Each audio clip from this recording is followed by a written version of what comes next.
The Painted Ones, a horror story about clowns. In the forgotten town of Dunbridge, deep in the woods where the fog clings to tree trunks like fingers, there used to be a traveling circus. It wasn't the kind with shimmering lights and cotton candy. No, this was the Crimson Caravan, and its performers were clowns. Only clowns.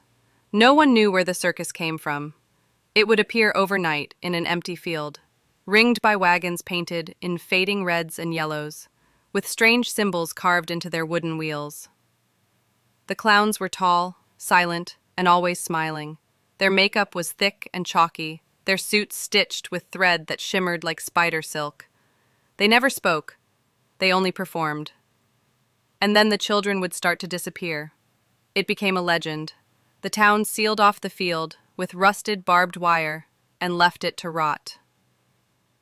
For decades, the place stayed quiet. Locals whispered of curses and demons, but most people just forgot. Until now.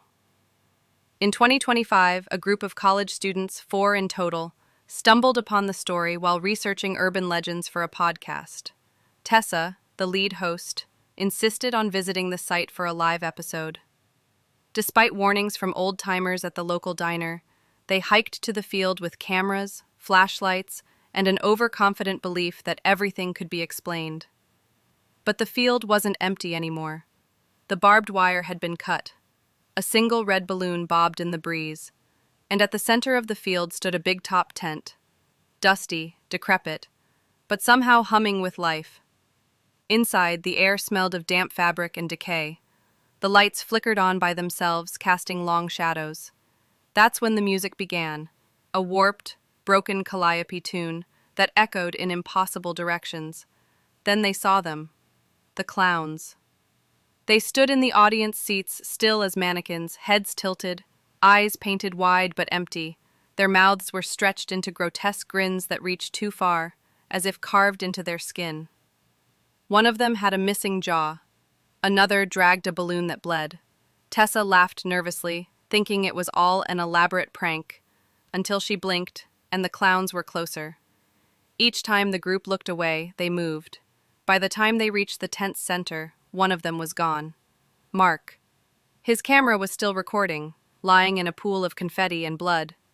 His screams were distant and wrong, like a child's voice being played backwards. The clowns encircled them. "We should leave," whispered Emma, her voice trembling. But the exit had vanished. They ran.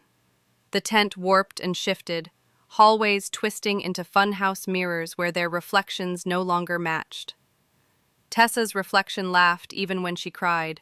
Emma's spun its head 360 degrees. The air grew colder with every step, and the laughter followed them, high-pitched, shrieking, layered with static.